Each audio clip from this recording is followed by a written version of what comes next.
ពួកឯងពិតជាចិត្តល្អខ្លាំងណាស់នៅក្នុងភូមិនេះគ្មានអ្នកណាគេហ៊ានមកអង្គុយផឹកកំដរខ្ញុំនោះទេមួយនាំគ្នារត់ចេញព្រាតអើយពូអស់នឹងចិត្តមិនបានទេមិនដូចពូទេក្មួយឯងមិនមានបញ្ហាអីមកពឹងពាក់ពូទៅបើមានស្រាក៏ហៅពូផឹកទៅពូកំដរបានគ្រប់ពេលវេលាស្អីគេនេះអូពូអើយខ្ញុំស្វឹងខ្លាំងពេកឥឡូវជ្រុះក្បាលបាត់ទៅហើយពូមេត្តាជួយយកក្បាលដាក់លើខ្លួនខ្ញុំវិញបានដែរទេកពិតឯងគឺជាខ្មោចខ្ញុំងាប់មកអាទិត្យហើយពួកឯងមិនដឹងទេអីអើយអញទៅមិនបានទេអញទៅអើយពួកដេហេតុអីក៏គាត់ក្បត់ពាក្យសន្យាបែបនេះអញ្ចឹងក្រែងតែនិយាយថាកំដរខ្ញុំផឹកដល់ភ្លឺនោះអីពិតជាគួរឲ្យស្អប់ណាស់ប្រុសអញ្ចឹងមែនគ្មានអ្នកណាគួរឲ្យຕົកចិត្តមួយនោះទេមិនថាចាស់មិនថាក្មេងរឿងអ្នកកំដរផឹកមានគ្រួសារមួយប្តីជាមនុស្សញៀនស្រាប្រពន្ធហាមឃាត់យ៉ាងណាក៏ប្តីមិនព្រមស្ដាប់រហូតដល់ថ្នាក់ប្រពន្ធផ្ដាច់លុយកាក់ក៏គាត់នៅតែអាចផឹកស្រាបានដោយកំដរគេផឹកតាមភូមិ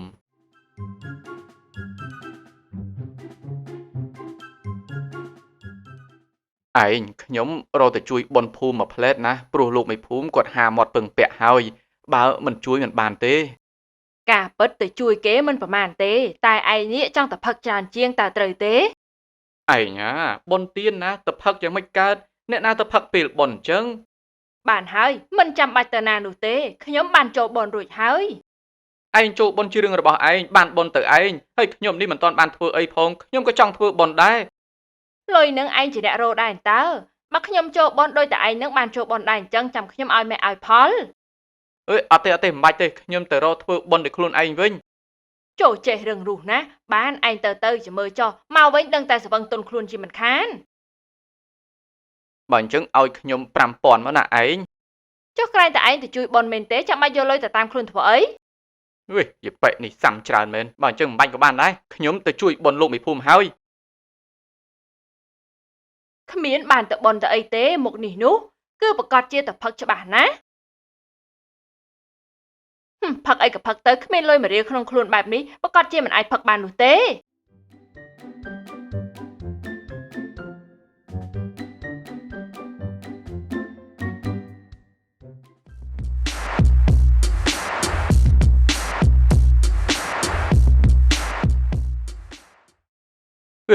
អាឆ្នុកអាម៉ាប់ហើយចុះហេតុអីក៏ពួកឯងលយខ្លាំងម្លេះហើយតារាមកពីខាងណាហ្នឹងគឺតារាកូរ៉េហ្នឹងណាពួកឯងមើលដូចកូរ៉េដែរទេ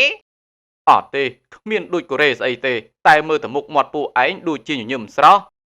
ពួកខ្ញុំអត់ពិបាកចិត្តញញឹមស្រស់អញ្ចឹងហើយចុះពួកឯងនោះហេតុអីក៏ចង់ចិញ្ចើមជាប់មែនហើយមានរឿងអីទៅមុខបែបនេះគេហៅថាមនុស្សអត់លុយពូអត់លុយមែនហ្នឹងណាប្រពន្ធពូមិនឲ្យលុយសោះហើយចុះពូចង់បានលុយយកធ្វើអីគឺយកលុយទៅផឹកនឹងហើយពូនេះជឿស្រាគេលែងបានហើយដូច្នេះបើគ្មានលុយទេក៏មិនបានផឹកដែរអីពួកឯងផឹករាល់ថ្ងៃអត់ហត់ទេអីខ្ញុំគ្រាន់តែមើលហត់ចំនួនណារត់តែពេលដេកមិនបានផងក្មួយអើយពូនិយាយតាមត្រង់ទៅចុះបើពូមិនបានផឹកគឺនៅមិនសុខនោះទេប៉ុន្តែបើសិនជាបានផឹកវិញគឺថាជីវិតរីករាយណាពួកឯងនេះគិតតែពីចង់ផឹកប៉ុន្តែខ្លួនគ្មានលុយមករៀលទេគ្មានអ្នកណាគេប៉ៅពួកឯងផឹកទេអាឆ្នុកអាម៉ាប់ពួកឯងឆ្លាតណាស់ជួយរកវិធីគិតពូបន្តិចមើលតើគួរធ្វើយ៉ាងណាទើបអាចបានផឹករាល់ថ្ងៃអត់លុយប៉ុន្តែចង់ផឹករាល់ថ្ងៃឥ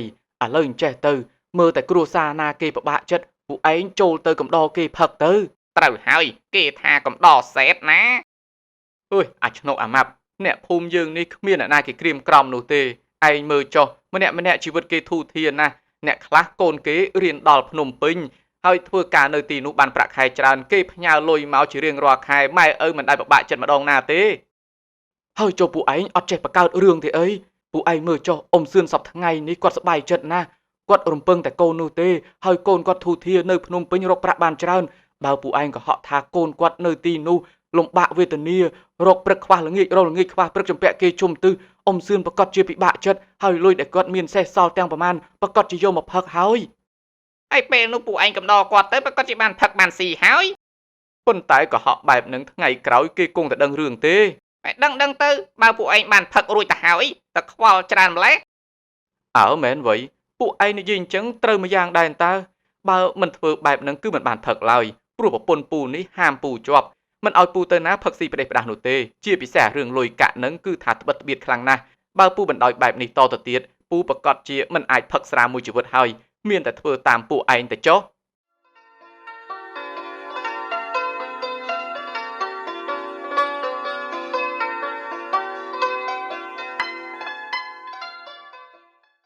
តោះឯងណាយើងទៅបើកលុយកូនវេលុយមកហើយ ហេវេលុយមកទៀតហើយក្រែងតែអាទិត្យមុនវាទៅតែវេមកម្ដងហើយតើ តែវារកបានវាប្រកាសជាវេឲ្យយើងទៀតហើយវាខ្លាចយើងក្បាលក្អាតនឹងណា អុយខ្ញុំនេះសប្បាយចិត្តណាស់ឯងកូនទី1កូនទី2កូនទី3វេលុយមកបណ្ដាក់គ្នាពួកយើងចាយមិនតាន់សោះ ណែកុំអាងតែកូនរកបានឯងនេះប្រឹងចាយអសោះត្រូវចេះសំលុយសំកាក់ទុកឲ្យកូនវិញក្រែងលោកកូននៅវាត្រូវការឲ្យយើងជួយយើងមើលមិនឃើញនោះទេ វាមិនទៅឲ្យយើងជួយស្អីទេគេនៅភ្នំពេញរកបានមួយខែរាប់ពាន់ដុល្លារឯណោះ សន្សំទុកទៅវាល្អជាជាងចាយលុយខ្ជះខ្ជាយណា អុយឯនេះរិះថាំណាស់ខ្ញុំប្រឹងរកតាំងពីក្មេងមកហើយប្រឹងឲ្យកូនរៀនបានខ្ពង់ខ្ពស់លំបាកខ្លាំងណាស់មិនដែលបានចាយលុយទេហើយពេលចាស់ហើយមានលុយមានអីធូរធារហើយនៅតែមិនបានចាយទៀត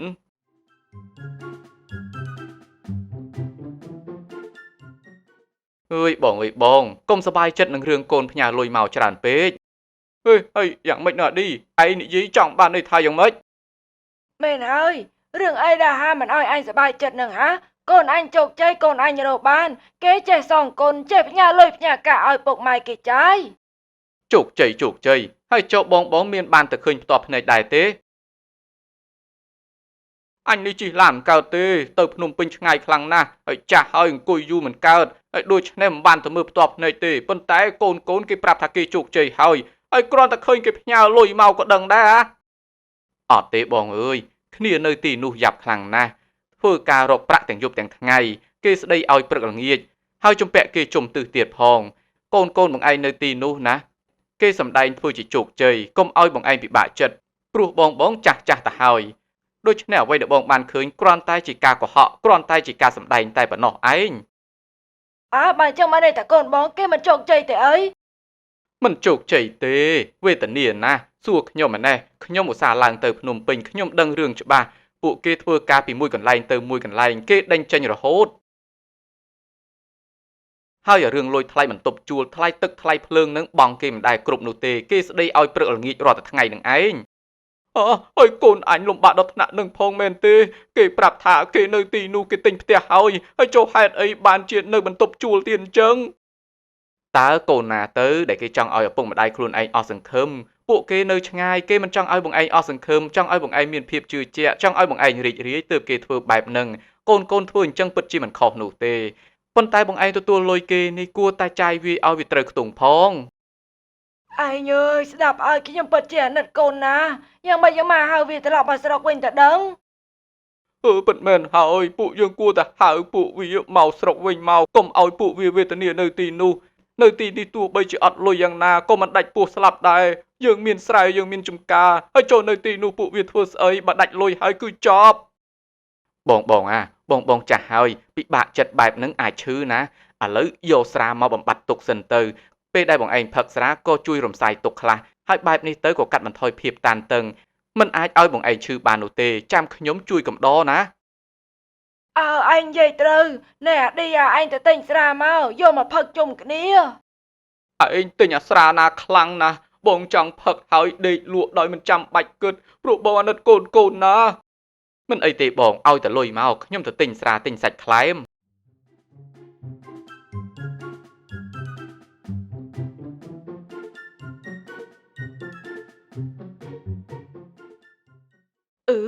អាតប៉ែឌីនេះអត់លុយប៉ុណ្្នឹងហើយនៅតែសងំនៅខាងក្រៅរាប់ម៉ោងថាទៅជួយបនគេស្អីទៅតាមពិតទៅគេចាប់បនយូរណាស់ហើយនៅតែមិនទាន់ឃើញត្រឡប់មកផ្ទះវិញទៀតមិនដឹងជាប្រកាច់ដើរទៅដល់ណាទេប្តីខ្ញុំសង្ស័យតែស្វឹងស្លាប់បាត់ហើយទេដឹង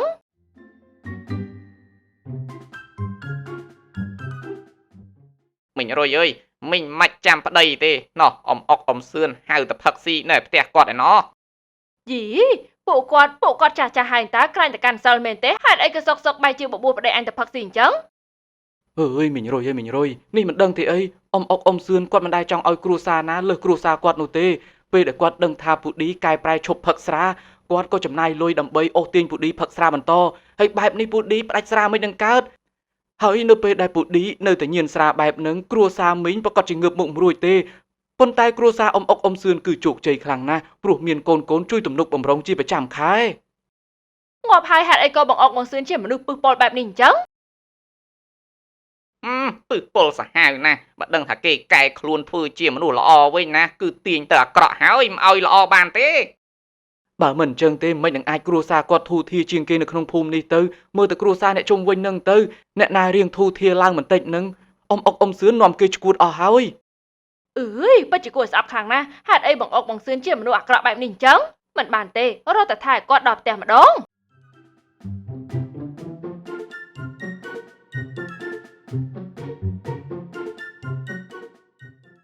យ៉ាងម៉េចដែរបងពេលបានផឹកស្វឹងអញ្ចឹងហើយតើមានអារម្មណ៍ថាបំបត្តិទុកខ្លួនឯងខ្លះទេ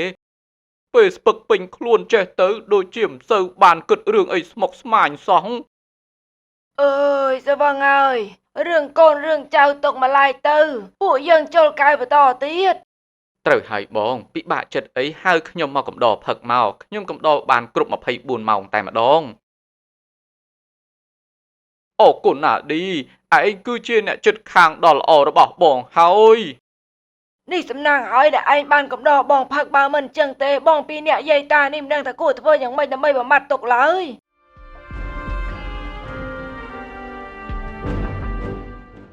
អើយបងអុកបងសឿនដូចជាជ្រុលពេកហើយក្រែងតែខ្លួនឯងចាស់កាន់សិលហើយមែនទេហេតុអីក៏មកបបួលប្តីខ្ញុំផឹកអញ្ចឹងដឹងទេថាប្តីខ្ញុំកែខ្លួនហើយក៏មិនផឹកទៀតនោះទេ អើយនឹងរយ៉ាកុំខឹងអីណាមកអង្គុយផឹកជាមួយគ្នាមកឯងណាហេតុអីក៏ទៅថាឲ្យពួកគាត់អញ្ចឹងពួកគាត់ហៅបងផឹកគួរតែអរគុណពួកគាត់ទៅ អរគុណស្អីទៅឯងនេះពិតជាមិនដឹងអ្វីតតែសោះបងអុកបងសឿននេះមិនមែនជាមនុស្សល្អនោះទេពួកគាត់នេះណាចង់ឲ្យឯងនឹងញៀនស្រាមិនចង់ឲ្យឯងផ្ដាច់នោះទេទៅបានជាបបួលឯងមកផឹកស៊ីបែបនេះហេតុអីក៏ឯងនៅតែមិនយល់ពីគោលបំណងរបស់គេទៀតអញ្ចឹង ស្អីគេនឹងរយនិយាយដូចជ្រុលហួសហេតុពេកហើយអញនេះណាមិនមែនជាមនុស្សអាក្រក់បែបហ្នឹងនោះទេអញវាមិនសប្បាយចិត្តហើយអាឌីក៏វានិយាយថាវាអាចកំដរផឹកបានដើម្បីកាត់បន្ថយការឈឺចាប់ ណែអញអស់លុយប៉ាវវាផឹកហើយកុំមកដៀលអញទៀតណាអញទទួលយកមិនបានទេ យ៉ាងម៉េចទាំងប្តីទាំងប្រពន្ធនឹងពេលគេថាត្រូវចាំចំណុចទៅវាឈឺចាប់ណាស់មែនដែរទេក៏ហត់អ្នកណាមិនដឹងទេតែបើក៏ហត់អ្នករយគឺមិនបានឡើយខ្ញុំប្រាប់ឲ្យហើយណាចង់អូសទាញអ្នកណាផឹកចង់អូសទាញអ្នកណាខូចក៏អូសចុះប៉ុន្តែក៏មកប៉ះប្តីខ្ញុំបើប៉ះប្តីខ្ញុំត្រូវតែការពារខ្ញុំត្រូវតែទាញយកប្តីខ្ញុំទៅវិញហើយខ្ញុំក៏ត្រូវតែថាឲ្យអ្នកទាំងពីរដែរថ្ងៃមុខថ្ងៃក្រោយក៏មកក្បែរប្តីខ្ញុំទៀត អាយ៉ាវីវហើយខូចការអស់ហើយខ្ញុំមិននឹងបានផឹកបន្តទៀតទៅ តើអាឌីអញឆាប់ទៅផ្ទះអញវិញទៅប្រពន្ធឯងហួងហែម្លឹងនោះអញអស់លុយហើយត្រូវគេមកបចោដល់ផ្ទះទៀតថ្ងៃក្រោយអញមិនហៅឯងផឹកទៀតនោះទេ ប្តីខ្ញុំក៏មិនមកជន់ទីនេះទៀតដែរក៏មិនអារម្មណ៍អី នៅអង្គុយធ្វើអីទៀតឆាប់ចេញទៅអញគប់មកស្បែកជើងឥឡូវហើយអើយឯងហេតុអីក៏តាមផ្ដន់ទាខ្ញុំខ្លាំងម្ល៉េះ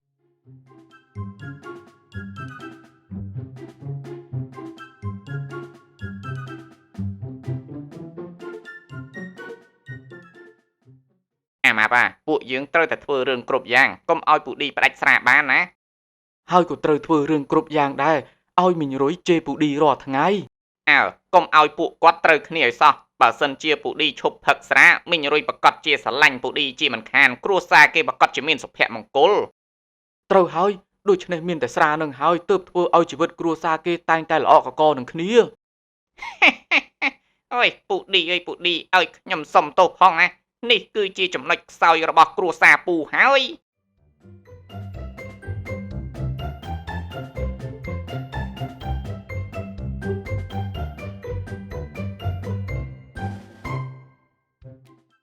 អេបងហើយតាណាតណីមើលទៅមុខចុះដូចជាម៉ូម៉ៅខ្លាំងម្ល៉េះអញទើបតែឆ្លោះគ្នាជាមួយមីក្រួយហ្នឹងណាខំហៅប្តីវាផឹកឲ្យផឹកស៊ីនៅផ្ទះឡងឆ្អែតឆ្អន់ហើយប្រពន្ធវាមកជេរអញទៀត នឹកឃើញអីបានជាបងទាំងពីរតែផឹកស៊ីអញ្ចឹងក្រែងតែបងទាំងពីរកាន់សិលមែនទេ គឺពិបាកចិត្តរឿងកូននឹងណាអាឌីវាប្រាប់បងថាកូនរបស់បងនឹងនៅភ្នំពេញ ធ្វើការឲ្យគេត្រូវមេជេររហូតដេញពីមកកន្លែងទៅមកកន្លែងឥឡូវនេះសំបីតែលុយឲ្យថ្លៃបន្ទប់ជួលគេក៏គ្មានផង កូនរបស់បងទាំងពីរទាំង3នាក់គេប្រាប់ថាជោគជ័យហើយមួយខែផ្ញើលុយមកបដាក់គ្នាបងចៃមិនដែរអស់ទេប៉ុន្តែទើបតែដឹងរឿងថាពួកគេគឺកំពុងតែបរាជ័យក្នុងឆាកជីវិតហើយអ្នកខ្លះដើររកការងារធ្វើមិនទាន់បានទេដាច់ទាំងបាយប្រហែលថ្ងៃទៀតបងពិបាកចិត្តពេកក៏នាំអាឌីផឹកទៅយេបងអើយបងអាក្ឌីនឹងកុហកនោះទេសួរខ្ញុំឯណេះខ្ញុំទើបតែមកពីផ្ទះកូនបងឯងតើគេសង់ផ្ទះនៅភ្នំពេញឡើងប៉ុណ្ណាណីហើយខ្ញុំគឺជាជាងឆ្លាក់ឈើទៅឆ្លាក់នៅផ្ទះគេទៀតផង មែនហើយកូនបងឯងមានណាពួកគេធូធាមិនដូចអ្វីដែលបងឌីនិយាយឡើយ អូនេះគឺជាការពិតមែនទេ ពួកឯងកុំកុហកបងណា នេះគឺជាការពិតនៅសល់តែប្រហែលថ្ងៃទៀតគេមកយកបងឯងទៅឡើងផ្ទះហើយពេលនោះបងឯងប្រកាសជាឃើញនៅផ្ទាល់មិនកុហកនោះទេ លោកបងឌីកុហកបងគឺដើម្បីតែចង់ផឹកស្រាតែប៉ុណ្ណោះអើយអាឌីស្អីគេនេះហើយតែចង់ផឹកស្រាធ្វើឲ្យអញយំដង្ហើមភ្នែកអាឡបល់យោ อุ้ยអញក្តៅខ្លាំងណាស់ចាញ់ល្បិចអាឌីហើយត្រូវប្រពន្ធវាមកជេរទៀតបងកុំខឹងខ្លាំងពេកបានដឹងការពិតហើយគួរតែសប្បាយចិត្តវិញទៅថ្ងៃក្រោយកុំជឿអាឌីតទៅទៀតអានោះបោកផឹកនោះទេ ចាប់ពីថ្ងៃនេះតទៅបងមិនអាចឲ្យវាបោកបងបានទៀតឡើយ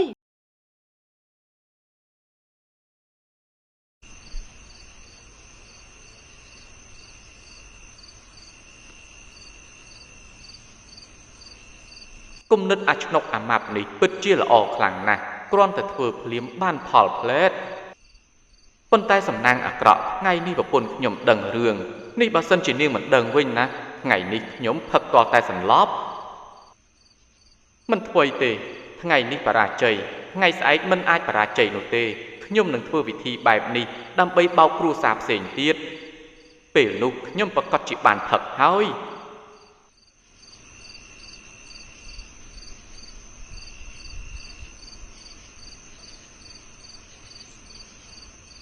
ណែអាឆ្នោហៅពួកឌីទៅប៉ុន្តែកុំហៅខ្លាំងពេកណាប្រយ័ត្នមិញរុយលឺ ហើយហៅយ៉ាងម៉េចទៅបើគាត់នៅជាមួយគ្នានោះហៅបែបណាឲ្យលឺតែពូឌីហើយមិញរុយអត់លឺ បើអញ្ចឹងឯងធ្វើសំលេងឆ្កែលូទៅ ហើយធ្វើសំលេងឆ្កែលូពូឌីមិននឹងចេញមក អញមិនដឹងទេឯងធ្វើស្អីធ្វើទៅហៅតែពួកឌីមកបានហើយបើធ្វើប្រហែសមិញរុយចេញមកប្រកាសជាមានរឿង ពូឌីអើយបាក់ពូឌីម៉ែវពូឌី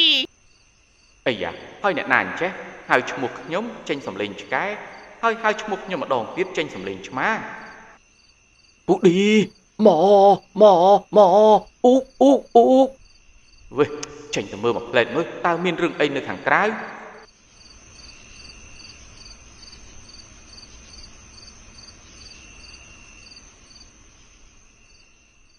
អីអាឆ្នុកអាម៉ាប់ការពិតពួកឯងសោះហើយចុះហេតុអីក៏ហៅឈ្មោះអញលីសំលេងឆ្កែផងលីសំលេងឆ្មាផង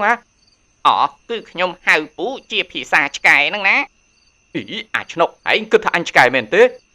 អត់ទេពួកខ្ញុំហៅបែបនេះដើម្បីកុំឲ្យមិញរុយស្ដាប់យល់នឹងណាហើយចុះពួកឯងហៅអញធ្វើអីទៅ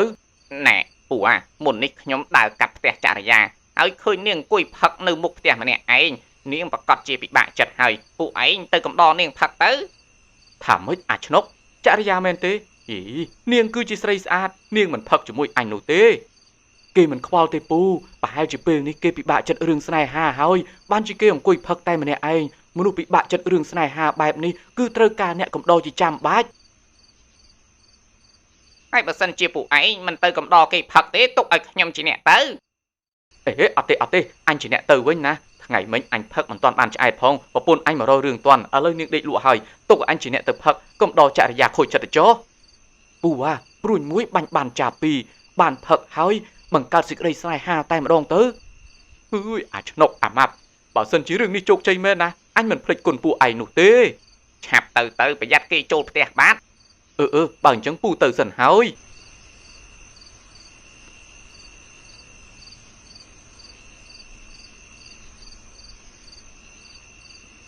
ហេតុអីទៅហេតុអីក៏បងដាច់ចិត្តបែកគ្នាពីអូនតែស្រឡាញ់អ្នកក្រោយទាំងដែលអ្នកក្រោយនោះមកអាក្រក់ជាងអូនឡើងមកយោឈឺចាប់ណាស់លោកអើយបើមីក្រោយនឹងវាស្អាតជាងខ្ញុំមិនថាទេ មុខឡាក្រក់មាត់កញ្ឆៅភ្នែកក៏សលេវតែនិយាយទៅគេមានលុយខ្ញុំវាក្រតើបានជាគេសុខចិត្តបោះបង់ខ្ញុំចោលស្រវាអ្នកមានបែបនេះតើមានលុយពិតជាអស្ចារ្យមានឥទ្ធិពលខ្លាំងណាស់មែនទេយប់នេះខ្ញុំត្រូវតែផឹកតតែសន្លប់បើមិនសន្លប់ខ្ញុំមិនឈប់ឡើយ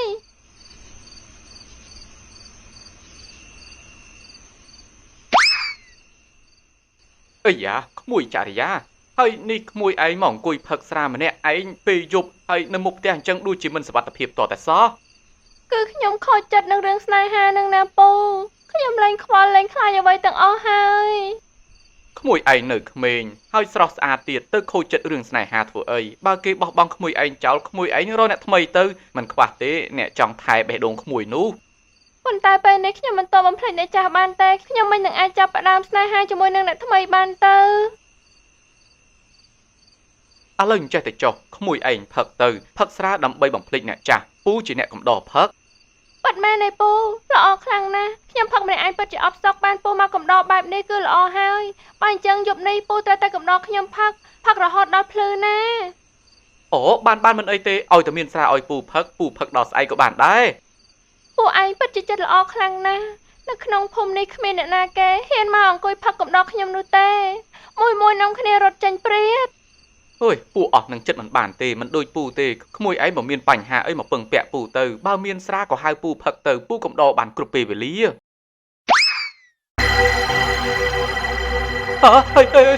្អីគេនេះអូពូអើយខ្ញុំស្វឹងខ្លាំងពេកឥឡូវជ្រុះក្បាលបាត់ទៅហើយពូមេត្តាជួយយកក្បាលដាក់លើខ្លួនខ្ញុំវិញបានដែរទេកពិតឯងគឺជាខ្មោចខ្ញុំងាប់មកអាទិត្យហើយពួកឯងមិនដឹងទេអីអើយអញនៅមិនបានទេអញទៅអើយពួកដេហេតុអីក៏គាត់ក្បត់ពាក្យសន្យាបែបនេះអញ្ចឹងក្រែងតែនិយាយថាកំដរខ្ញុំផឹកដល់ភ្លឺនោះអីពិតជាគួរឲ្យស្អប់ណាស់ប្រុសអញ្ចឹងមែនគ្មានអ្នកណាគួរឲ្យຕົកចិត្តមួយនោះទេមិនថាចាស់មិនថាក្មេង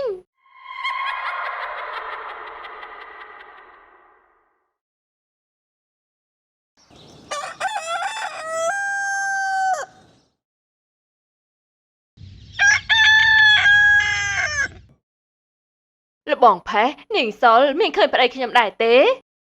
ស្អីគេនាងរុយបើកភ្នែកមិនទាន់ទេដើររោប្តីនេះទៅតែម៉ោង 6 កន្លះទេណាប្តីអញបាត់ពីផ្ទះទៅឡើងមកយប់ទៅហើយមិនឃើញត្រឡប់មកវិញនោះទេប្រកាសជាវាផឹកស្វឹងនៅទីណាហើយអ្នករុយអាឌីនឹងញៀនស្រាខ្លាំងណាស់ឲ្យខ្ញុំធ្វើយ៉ាងម៉េចទៅខ្ញុំខំប្រឹងឲ្យគាត់ផ្ដាច់ស្រាមិនឲ្យលុយគាត់ចាយទេតែគាត់នៅតែអាចដើរផឹកស៊ីបានទៀតពេលនេះខ្ញុំតតម្រេះហើយមិនដឹងថាគួរធ្វើយ៉ាងណាទៀតឡើយហើយបើថាហាមិនបានទេណាឥឡូវអញ្ចេះឯងទិញស្រាកំដរប្តីឯងផឹកទៅយ៉ាងណាផឹកនៅផ្ទះល្អជាជាងផឹកនៅខាងក្រៅមែនហើយអ្នករុយបើឌីវាឃ្លានស្រាខ្លាំងណាស់អ្នករុយឯងកំដរវាផឹកទៅយ៉ាងច្រើនវាស្វឹងវាដេកនៅផ្ទះហើយវាដើរទៅណាមិនរួចទៀតទេអានោះវាអត់ចេះគិតស្អីទេឲ្យតែបានស្រាផឹកនៅកន្លែងណាក៏វានៅដែរអ្នកទាំងពីរនិយាយត្រូវណាស់មើលទៅខ្ញុំមានតែស្របតាមប្តីខ្ញុំហើយបើសិនជាបណ្ដោយឲ្យគាត់ដើរចេញទៅខាងក្រៅបែបនេះអាចនឹងមានគ្រោះថ្នាក់ដល់អាយុជីវិតអញ្ចឹងខ្ញុំគិតទៅរកទិញស្រាឲ្យប្តីខ្ញុំផឹកសិន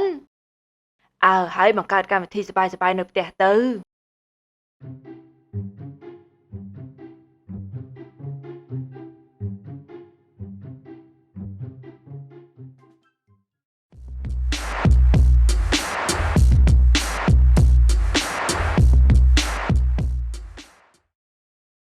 ឆ្នុកអាម៉ាប់ពួកឯងធ្វើបាបអញណាស់ហេតុអីក៏ឲ្យអញកំដរខ្មោចផឹកស្រាពូឌីអើយខ្ញុំភ្លេចគិតឲ្យឈឹងទៅថានាងស្លាប់មកអាទិត្យទៅហើយអុយនេះបើសិនជាខ្ញុំមិនភ្លេចទេខ្ញុំក៏មិនហៅពូឲ្យទៅផឹកដែរពួកឯងក៏មិនត្រូវថាឲ្យពួកខ្ញុំដែរនាងស្លាប់មកអាទិត្យទៅហើយនៅក្នុងភូមិអ្នកណាក៏ដឹងហេតុអីក៏ពូមិនដឹងអញមិននឹងដឹងទៅបើអញស្វឹងរាល់ល្ងាចនោះនឹងមកពីពួកឯងស្វឹងមិនដឹងរឿងហើយបូករួមទាំងពួកខ្ញុំភ្លេចទៀតទើបទៅជាបែបនេះពួកខ្ញុំមានចេតនាល្អទេប៉ុន្តែមកពីរឿងនេះវាផ្លាត់ដូច្នេះហើយធ្វើឲ្យពូមានបញ្ហាអញ្ចឹងទៅណាហើយថ្ងៃក្រោយឯងឈប់ហៅអញឲ្យទៅផឹកស៊ីជាមួយអ្នកណាទៀតណាអើយអញរវល់តែស្វឹងមិនទទួលបានព័ត៌មានអីសោះអញមិននឹកស្មានសោះហេតុអីក៏នាងស្លាប់ទាំងវ័យក្មេងបែបនេះគឺនាងខូចចិត្តនឹងស្នេហានឹងណាទើបនាងស្លាប់អើយមិននិយាយទេ ខ្ញុំនេះព្រឺឆ្អឹងខ្នងអស់ហើយឲ្យតែយប់ឡើងគឺដឹងតែអង្គុយផឹកស្រាខូចចិត្តតែម្នាក់ឯងយំល្វើយអ្នកភូមិក្បែរនឹងដេញលក់ទេ អើយអញនៅភ័យមិនបាត់សោះហ่ะចាប់ពីថ្ងៃនេះតទៅអញបដិញ្ញាហើយអញឈប់ផឹកស្រាទៀតហើយ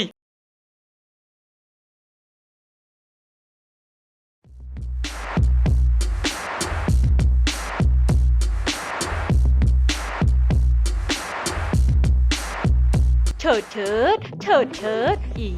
អាផឹកផងរំផងនេះសบายណាស់តើចឹងតើទៅបានជាប្តីខ្ញុំនេះចូលចិត្តសម្បើមណាស់ប្តីខ្ញុំដូចជាយូរដល់ហើយឯងផឹកផងរំផងឡើងចង់ស្វឹងនឹងបែកញើសក្លៀកហើយមិនតន់ឃើញប្តីខ្ញុំមកទៀតហើយមិនខ្វល់ទេមកពេលណាមកពេលនឹងចុះសំខាន់ស្ដាយភ្លេងត្រូវតែរំ